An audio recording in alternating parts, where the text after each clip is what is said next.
Alright, let's start this again. Let's start this. So, how do you make cyberpunk music? So I'm going to give a quick breakthrough of what I did on this track, Kubernetes or Kubernetes. So there's a couple of things I like to focus on. The first one is the bass.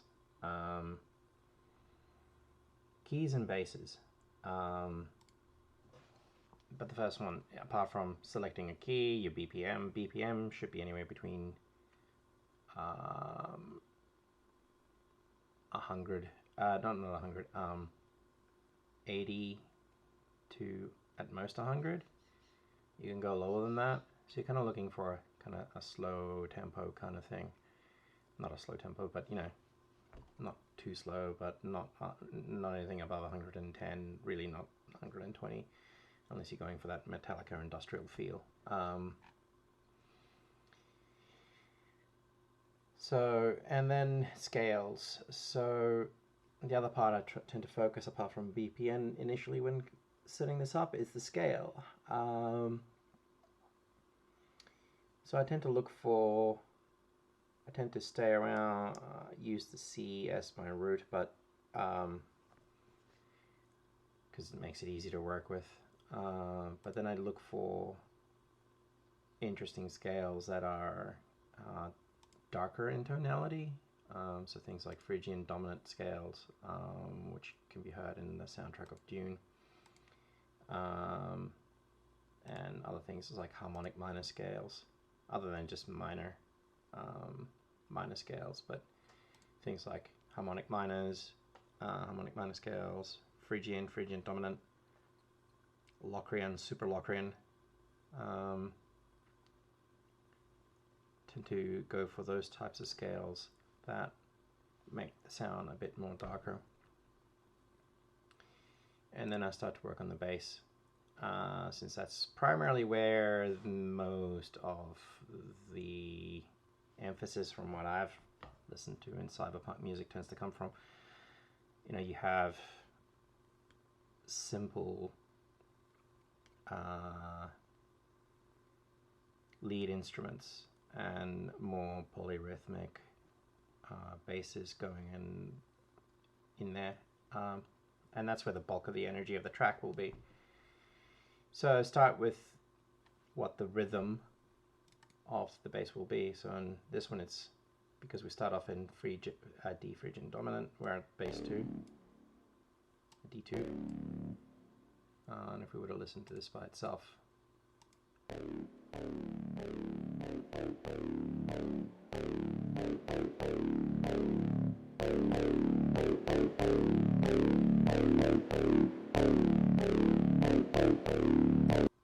and that's really what goes on through the bulk of the song. Now the bass itself is a on the signal chain here, is essentially vital, with some configurable parameters and macros. Let's see if it loads. So it's this one.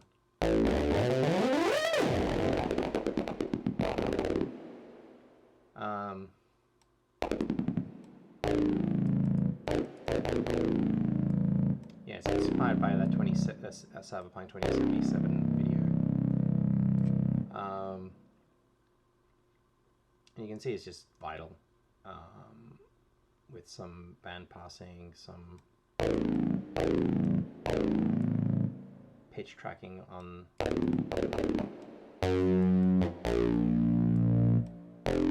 the filter.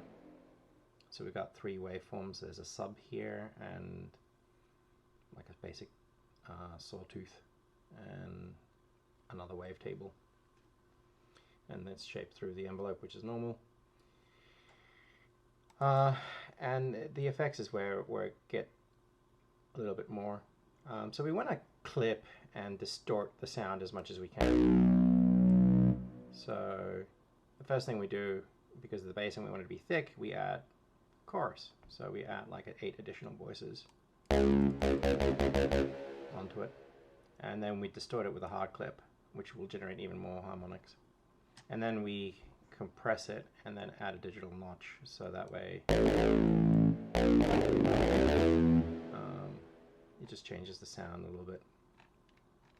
And then we can do other things like equalize the sound, get rid of more of the mid-range and leave the distortions, in other words the harmonics, and some of the bass frequencies here, and then we add some reverb to it. So that's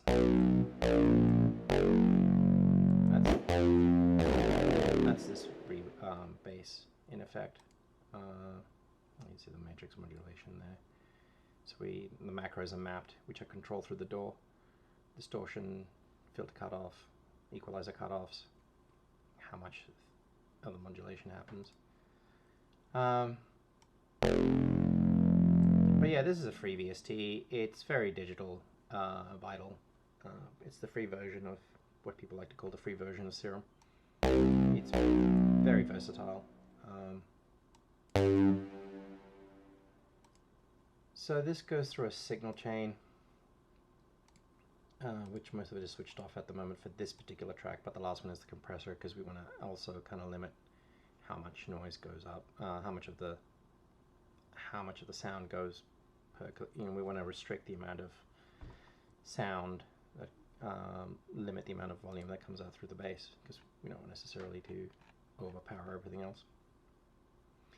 So once we've got our rhythm for the bass, we kind of stick to the root notes, at least for this track. On other tracks I tend to have a different pattern, but in this case it's building this repeating pattern over and over and over again. And once that is made, the other thing I like to do is build kind of like a matching another layer of bass. In the sense, like, I don't know if this one, or an effect in a way, like a counter that kind of mirrors the bass line a little bit, but it's not quite the same, and it's also played at an offset. Now I think this one does have, I don't know, it's just plain, there's no other effects to it. Which one is this? This one's Serum. Serum 2. Whoop. I think it was just a default patch that it came with, and I just used it. But basically I layer one sound that matches, that is kind of very similar to the pattern that's in the bass, and I offset it, and so it plays at a different, kind of complements the bass in a way. Same thing here.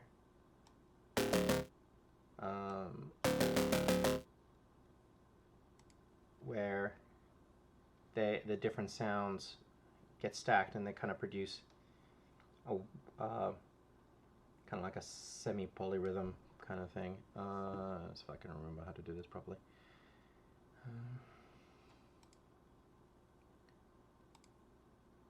No, I can't. Oh, there we go. So if I were to play it from here.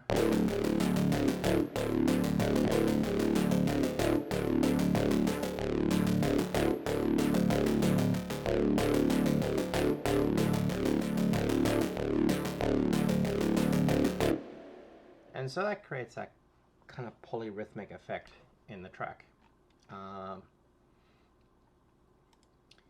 The other thing I tend to do is I tend to modulate, and that is change keys during a track. It's not all the time, but if you want to feel the change, make a change, if you want to have the sound or the song change a little bit, but not too much of a structure, but change in tonality or the textures or the timbres in it, you can just modulate to a different key, and you can have the exact same notes even, but it will sound totally different to the listener. But in this case I do modulate from D into G, and then I modulate out into C, and then back out into D at some point. So this is something I tend to do, not all the time, but it just makes things slightly different. Now the main hook for this is this bass, another bass. It's not really quite a bass. This one is also running serum. We have a different limiter in this case, and we saturate it with OTT. We tend to emphasize again. We kind of clip down the bass this time because the bass is provided by the bass, so we don't need as much bass. We open up the mid-range a bit, but we open up the harmonics. We try to bring the harmonics up a lot more for the track. So if we listen to that, it's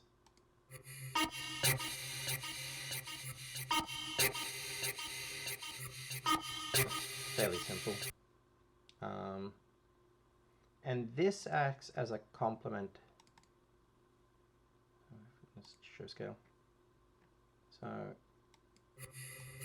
that's the main riff of the song, which is also mirrored here. So if we play that.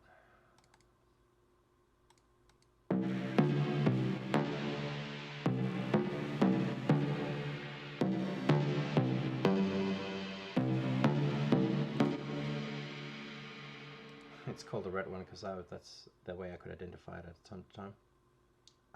This one, again, OTT compression, but we use this instrument called the Legend, which is like 6 Moog, no, 2 Moogs of some sort. Forgot what they were, but it's an analog emulating synth.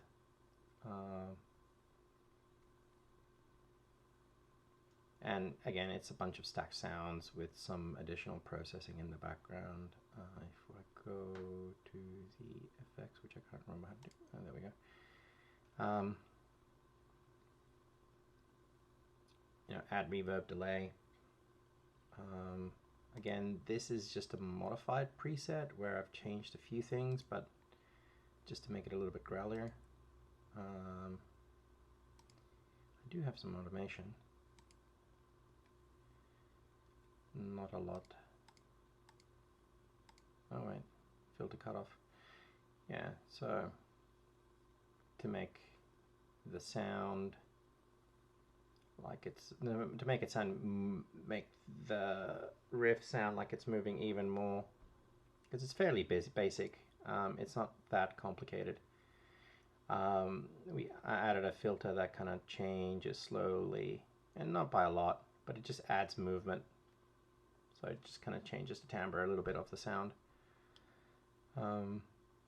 generated by that one. So with this one and that one playing, so yeah, like you can see it's C2 to EV3, and even though it's probably playing the same notes, oh no, it's still in the same scale. It's just different parts of the chord.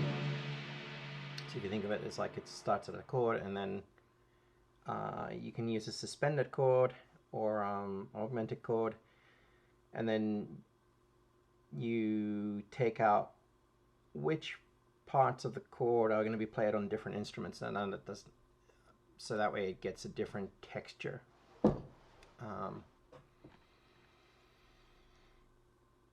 So it's all about texture manipulation in a lot of ways, especially in this track, where we're just slowly changing filters over time as we progress through the track, and change, and we stack a lot of sounds and remove sounds to change the emphasis of where things sit. And in reality, it all starts with the bass. It's the bass that sets what the rhythm of the rest of the track will be, and how you can polymeter, make the polyrhythm of the bass with the main riff, to how to make it work, right? Like you can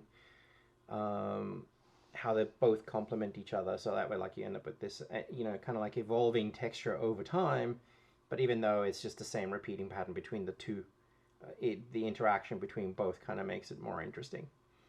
And then on top of that, you add another set of polymeters with another sound that kind of complements or one of the others, so that way it just comes in at the right time.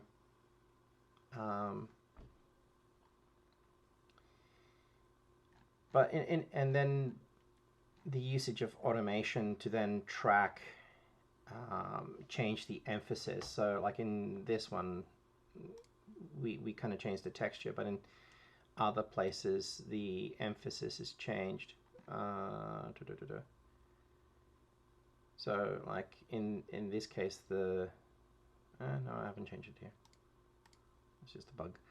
On some other tracks, the mixing changes over time. So for here, like the mixing characteristics change.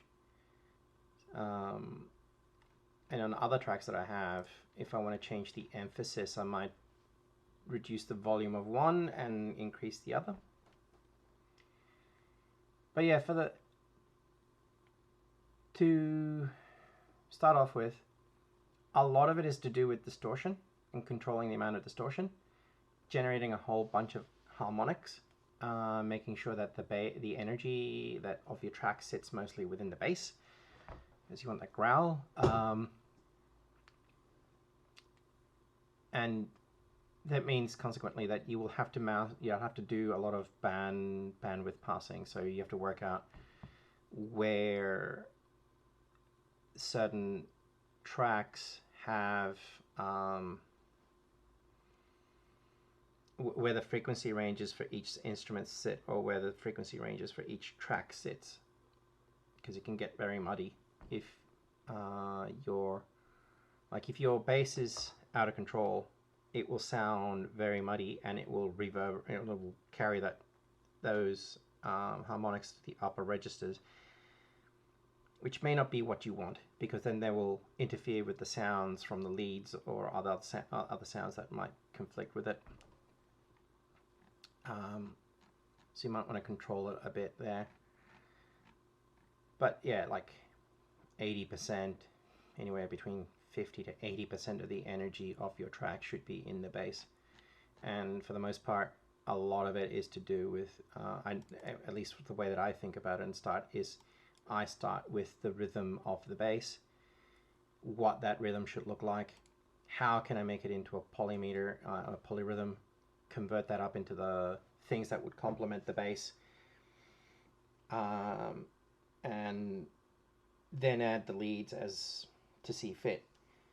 But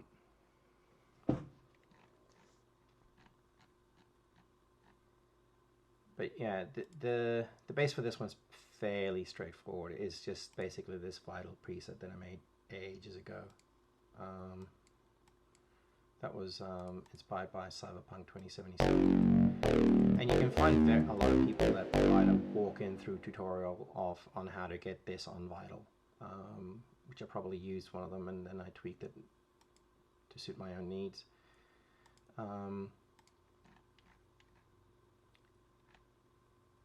The only other preset, one of the presets I made in this track was just this one,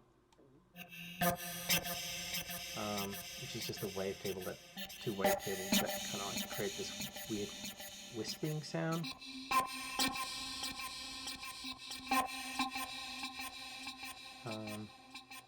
I kind of like it. It just adds this texture to the sound. The drums, again, 4 on the floor. I'm not too creative on the drums. I'm still learning my way through it. It's just basically snare kick, snare kick. The only thing I do is that I end up using 2 kicks, so that way it's like more. you know, one provides the basic punch, and the other one is like the initial transient that gets hurt. So not the initial punch, like the background hum to it, and then that is gated. So if we look for the kick, da, da, da, da, da.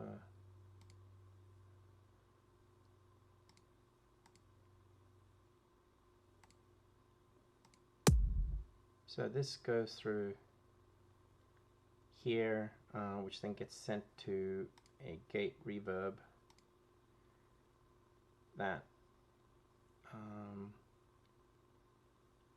yeah, that adds a gated reverb to it.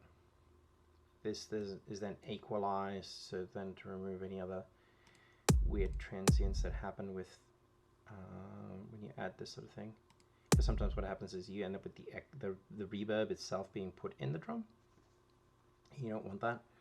So you end up with this weird hollow effect. Well, I would say hollow. It's like a weird ringing, constant ringing effect. One thing I did notice about most in cyberpunk tracks is that they normally start off with 4 bars or 8 bars of the kick and snare going solo, and then they slowly introduce more elements over time to the drums. I tend to have 3 or 4 patterns.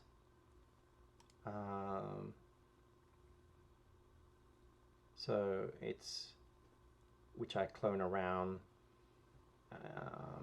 depending on the situation, on how much of emphasis on the drums I want. So like for example, if I have on some tracks I might have more than one pattern. I do have more than one pattern, but there'll be different variations being played. Whereas in this one, it tends to be this one's fairly simple. There's only really here where it gets a bit more creative in the start. But again, I tend to focus more on the snares and kicks.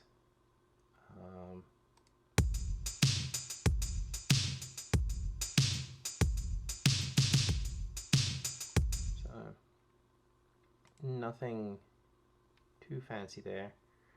The only thing that I did at the start was use taiko drums, and again, the reason I was using them is that they sounded cool at the start. The entire point of the track is about the ideas of Greek systems of control, Greek governance, right? Like that's where the KUBERNETES comes from, where cybernetics comes from, which is kind of weird. Like everybody talks about cyberpunk, but nobody actually talks about what cybernetics is about, which was a method of control, weirdly enough. So that's what this track is about. Like, and it's based on the ideas that, and the samples themselves are from excerpts from books. So one of them is Plato's Republic, and the other one is Edward Wiener's books on cybernetics, the introduction to cybernetics, the textbook of, you know, the introductory textbook to cybernetics. And so it talks about how to schematize a feedback control loop. Is that they've always existed, it's just that that was the first time it was actually formalized into a set of, you know, set of information theory equations, which then, you know, it's abstracted out and then applied to different things. But essentially the original concept of the track was basically you'd have those people in Athens, for example, talking about the wheel of demos, you know, the wheel of the people kind of thing, and I couldn't find a good enough sample, so then I kind of flipped it back to the original concept of having, okay,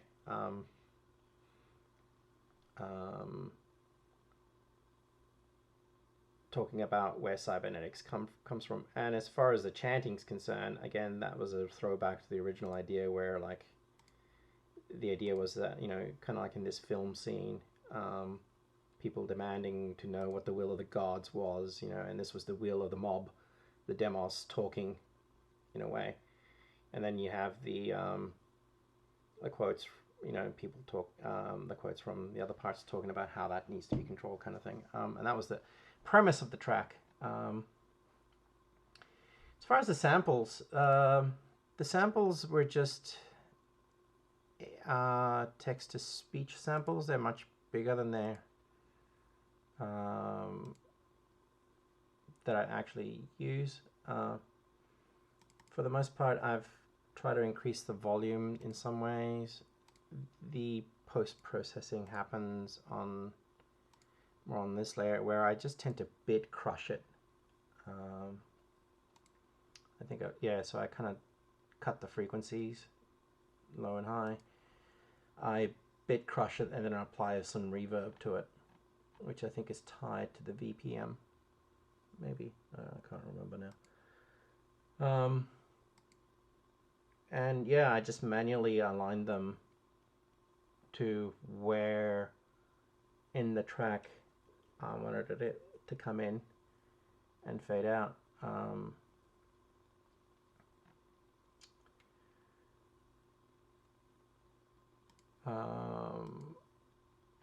Just manually placing them.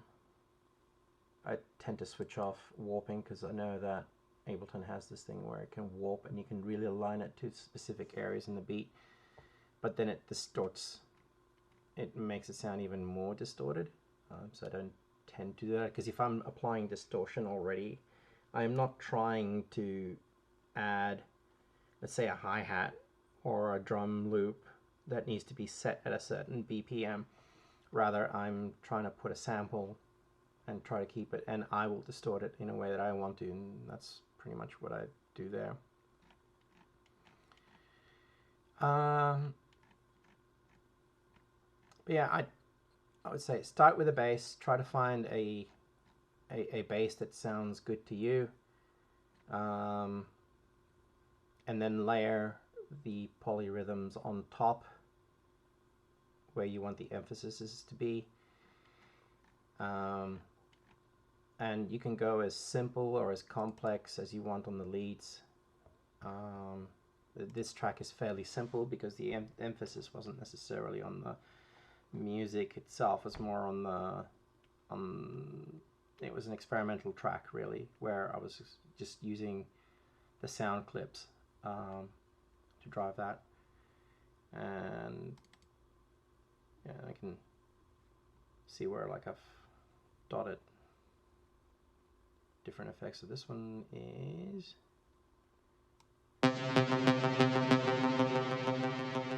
some of these things are automatically arpeggiated, but because I only put it, it's arpeggiated to the BPM. If I just put it at the size of the BPM, it just plays a single instance of the note.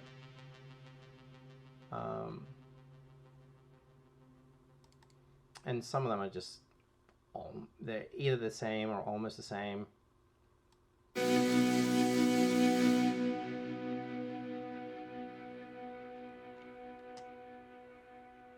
The other thing I tend to do is that I tend to choose different sound or put new sounds in different areas to change emphasis. Again, it's kind of like the same way you're going to go with a slow filter over a long period of time, changing the textures. So this is a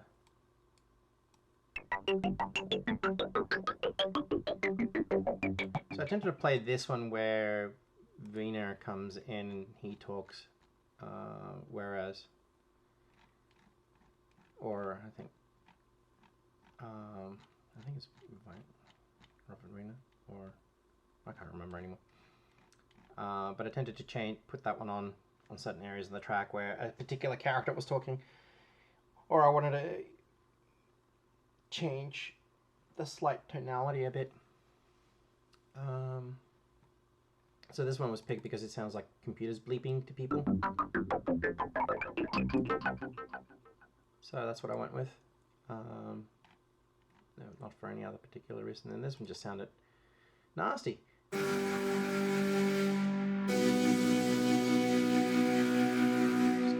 that industrial sound, And because it was kind of like going for this Greek theme, it actually kind of did work, because like for some reason it just sounded a little bit more Greek to me with that.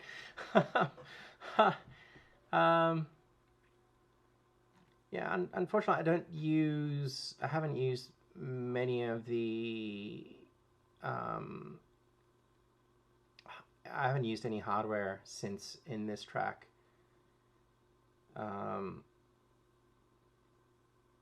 Partly because I wanted to do I tended to do a lot of post-processing, which is done in the mix itself.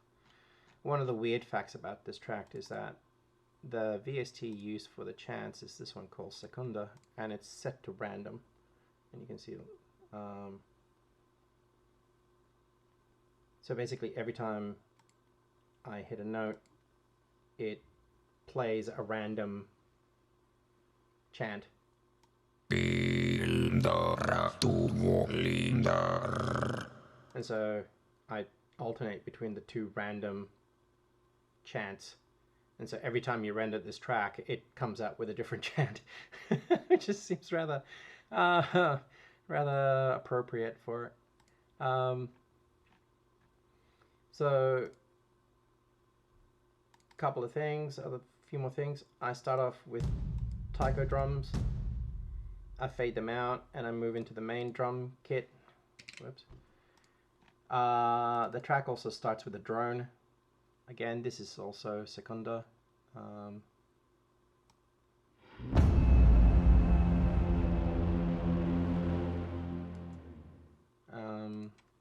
I just thought it was cool because it again added to that idea of ancient Greece and Athens and horns going off, this fanfare, and that's how I started the track. So that's why that's there. I start off with the drums, again, fanfare, horns and drums, and I end up with the drums here, fanfare, horns and drums. And the drums in the taiko section are following the rhythm of the bass. Whereas the rest of the stuff, like the rest of the actual drums of the track, are going in through their own 4-on-the-floor kind of pattern, which is independent of what the bass is doing. Again, I want to have different rhythms through the track, just because over time it feels like it's changing, but we all know that it's not. But yeah, this is a far simpler track. What version does this one use? So again, Serum, assuming it loads, with a lot of distortion, anything with distortion.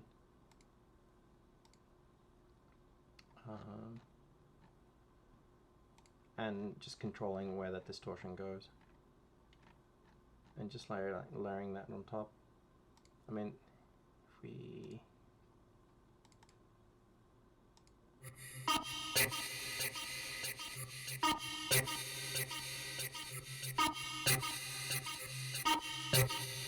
This is different layers. So I tend to have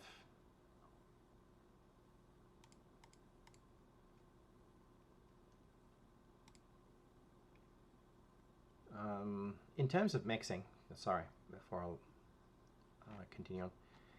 So I tend to structure the track in terms of groups. Everybody does. And what I tend to do is send this, at least from an Ableton point of view, is send a signal up to the subgroup, and from the subgroup additional processing can occur. So in this case, because ideally I should have had a sub bass, but I didn't, because I think the drums were providing enough bass as it is already. I cut off around 100 hertz. So any bass that comes up through this way gets cut. And you can see that I have a sub bass which cuts everything above 800, and it's fairly limited. The entire intent of this group is that it generates, if you have a bass that's low enough and it's generating a lot of harmonics, you want to have a different one which generates a lot of subsonic frequencies and just focus on that. And it should be felt and not heard. So you don't necessarily want to have it come up through the higher hum. You don't want to necessarily feel it. You want to have the people's headphones or speakers bounce. And that's what the entire intent of this sub-bass group is supposed to do. I didn't use it this time. I'm surprised. This group again, a weird EQ. I don't know why I dip it at 1K. I just do. And I also place a limiter to again restrict the amount of sound that comes from one particular subgroup.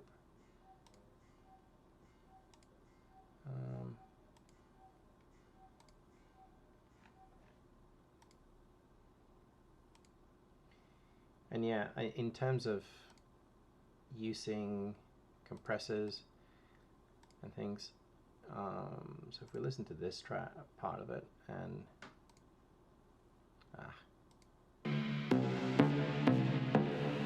so if you turn off the compressor, and if you turn off OTT,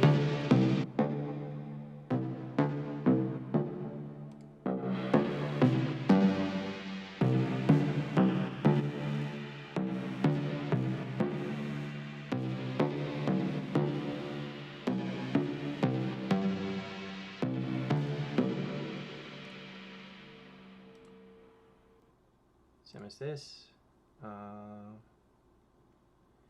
This one is tied to the incoming chant. I think it's because they're sat in the same frequency space, and it made it really hard to listen to the voices coming through. And so there's a compressor that side chains this one, so that way it can be heard. The voice can be heard.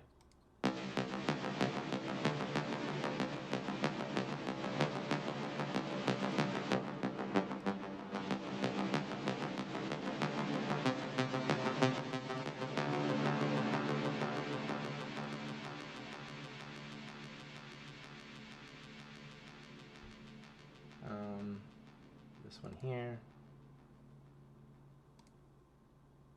Okay, and I should probably turn it on.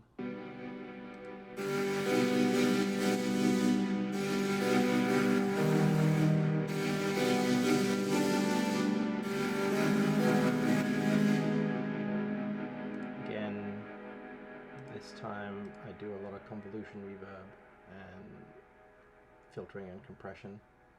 I don't think I do any further distortion because I think it's coming out distorted as it is already. But yeah, this track is not that complex compared to some of the other ones. The bass key, just make sure that you start off at a dark key that doesn't, it's not too bright. Anything, you go for a minor key, Phrygian, focus on the bass, and then work out your polyrhythms from there, like how you're going to structure your polyrhythms, and that will mostly carry the track. And then you just add additional textures as you see fit, and then think of it as like an old Berlin school style where like you stack sounds and you slowly move one sound into another by changing the filter state, or changing the mixing levels. That way, you create this flowing event where you move from one sound to another, and you change from with the polymeters. It kind of creates this interesting effect where it sounds like it's one instrument playing, but it's multiples in there coming in at really interesting intervals, and that also changes the texture and the sound a little bit.